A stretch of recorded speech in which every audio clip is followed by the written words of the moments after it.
Penemuan tembok Ya'juj dan Ma'juj.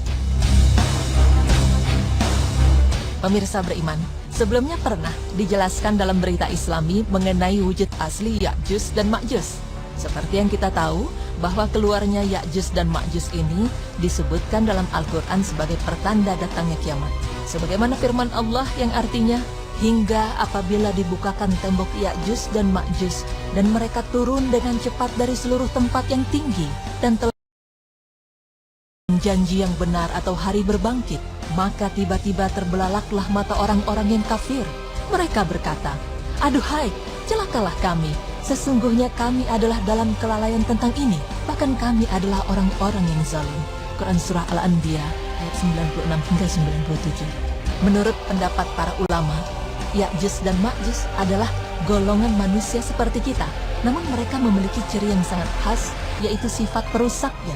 Ditambah lagi dengan jumlah mereka yang sangat banyak, bahkan diibaratkan bahwa mereka akan turun di tempat tinggi dan akan terlihat seperti air yang mengalir. Lalu di manakah sekumpulan Ya'juj dan Ma'juj ini? Apakah mereka telah keluar dan berada di tengah-tengah kita? Di dalam firman Allah yang lain, Allah Subhanahu wa Ta'ala telah menjelaskan tentang keberadaan Ya'juj dan Ma'juj, di mana Allah Subhanahu wa Ta'ala memberikan kuasa pada Raja Dzulkarnain atas mereka. Sebagaimana firman Allah yang artinya, Dzulkarnain berkata, apa yang telah dikuasakan oleh Tuhanku kepadaku terhadapnya adalah lebih baik. Maka tolonglah aku dengan kekuatan manusia dan alat-alat, agar aku membuatkan dinding antara kamu dan mereka. Berilah aku potongan-potongan besi, hingga apabila besi itu telah sama rata dengan kedua puncak gunung itu, berkatalah Dzulkarnain, tiuplah api itu. Hingga apabila besi itu sudah menjadi merah seperti api, dia pun berkata, berilah aku tembaga yang mendidih agar kutuangkan ke atas besi panas itu. Maka mereka tidak bisa mendakinya, dan mereka tidak bisa pula melobanginya. Dzulkarnain berkata, ini dinding adalah rahmat dari Tuhanku. Maka apabila sudah datang janji Tuhanku, dia akan menjadikannya hancur luluh. Dan janji Tuhanku itu adalah benar.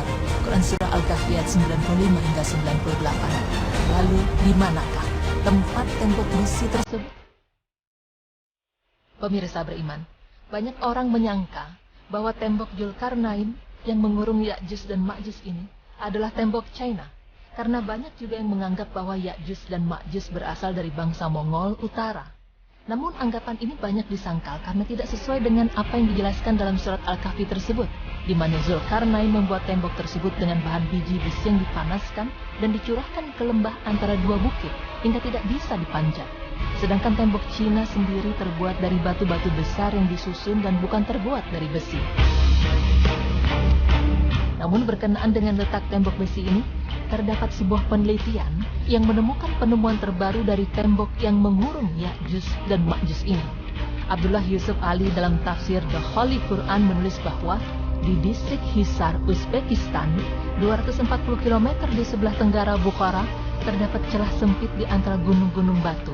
Letaknya di jalur utama antara Turkestan menuju India. Di tahun 842, Khalifah Bani Abbasiyah Al-Watsik mengutus sebuah tim ekspedisi ke gerbang besi tersebut. Mereka mendapati gerbang di antara gunung selebar 137 meter dengan kolom besar di kiri dan kanan yang terbuat dari balok-balok besi yang dicor dengan cairan tembaga.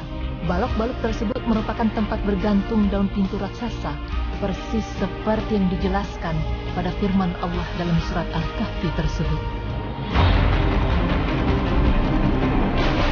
Penelitian ini dilakukan oleh Salam, yaitu staf peneliti pada masa Khalifah Al-Watsik. Riwayat penelitian ini dijelaskan oleh Al-Syarif Al-Idrisi, di mana para rombongan Salam berangkat ke Armenia. Di situ mereka menemui Ishak bin Ismail, penguasa Armenia. Kemudian dari Armenia berangkat lagi ke arah utara ke daerah-daerah Rusia. 27 hari, Salam mengarungi puing-puing daerah Basharah hingga kemudian tiba di sebuah daerah luas bertanah hitam dan berbau tidak sedap. Kemudian Salam tiba di wilayah berantakan, tak berpenghuni. Konon daerah tersebut adalah daerah yang dahulu telah dihancurkan oleh Ya'juj dan Ma'juj. Pemirsa beriman, dengan ditemukannya tembok Dzulkarnain yang mengurung Ya'juj dan Ma'juj ini, tentunya menambah bukti besar firman Allah Subhanahu wa Ta'ala yang telah tercantum dalam Al-Quran. Semoga Allah Subhanahu wa Ta'ala senantiasa melindungi kita dari segala kejahatan yang diperbuat oleh kaum Ya'juj dan Ma'juj tersebut. Amin ya rabbal alamin.